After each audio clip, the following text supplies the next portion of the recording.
Bugün bizim şəhidimiz Baş Leytenant Həmidov Mixail Hamletovun ildönümüdür. Allah bütün şəhidlərimizə rəhmət eləsin, yeri cənnət olsun.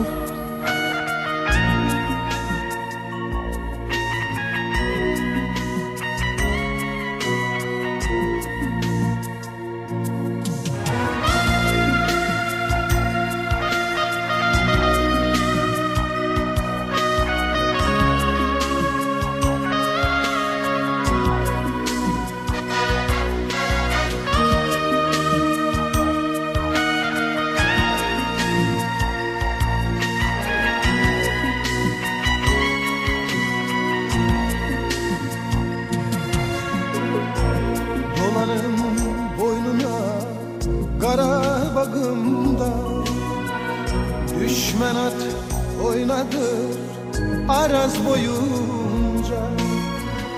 Qəlbim qan ağlayır bu gənc yaşımda. Gəl boyuna qurban ay vətən oğlum. Qəlbim qan ağlayır bu genç yaşımda. Gel boyuna kurban ay vətən oğlum.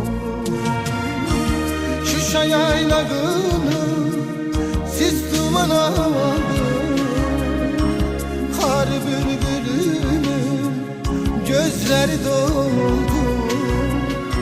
Topxana meşesi saçını yordu.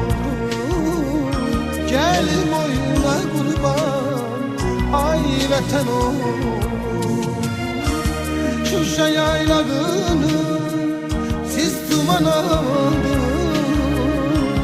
Kar bülbülünün gözleri doldu.